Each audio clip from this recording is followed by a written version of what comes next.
দর্শক দেখতে পাচ্ছেন ইতিমধ্যে কিন্তু ডিএমপির পক্ষ থেকে যে সোয়াট টিম রয়েছে এখানে কিন্তু ইতিমধ্যে পয়লা বৈশাখে যেন কোনো রকম অনাকাঙ্ক্ষিত ঘটনা না ঘটে সেই জায়গা থেকে তারা কিন্তু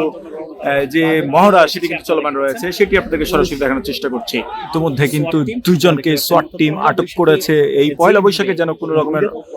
অনাকাঙ্ক্ষিত ঘটনা না ঘটে, যেন নিরাপত্তার কোনো রকমের অবনতি না হয় সেই জায়গা থেকে কিন্তু যে মহড়াটি সেটি কিন্তু দেখতে পাচ্ছেন। দর্শক দেখতে পাচ্ছেন দুইজনকে কিন্তু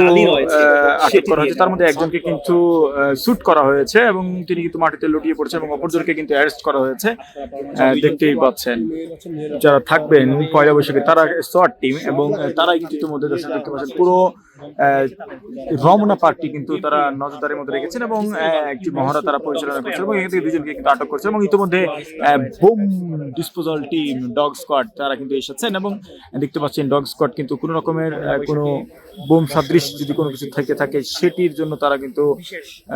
বিশেষ যে মহড়া সেটি কিন্তু দেখতে পাচ্ছেন চলমান রয়েছে।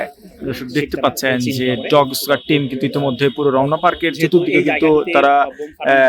তাদের যে ঘ্রাণ ক্ষমতা রয়েছে সেটি কিন্তু প্রয়োগ করছেন এবং তার মাধ্যমে তারা কিন্তু কোন রকমের যদি ধাতব বস্তু বা বোম সদৃশ কোনো কিছু থেকে থাকে যেটি প্রাণঘাতী সেইটি কিন্তু তারা খুঁজছেন এবং দেখতেই পাচ্ছেন ইতিমধ্যে K9 যে ইউনিট রয়েছে ডিএমপির তারা কিন্তু সিগন্যাল দিয়েছে যে সবকিছু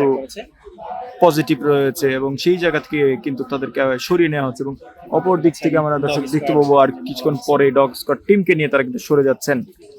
দর্শক দেখতে পাচ্ছেন ইতিমধ্যে কিন্তু বোম ডিসপোজালের জন্য যে রোবোটিক যে মেশিনটি রয়েছে এই মেশিনটি নিয়ে কিন্তু তারা ইতিমধ্যে কিন্তু যাচ্ছেন এবং এখানে এই ক্যালিবার দিয়ে দর্শক বোম ডিসপোজাল করে থাকে। দেশে দেশে সবার সাথে দ্য নিউজ।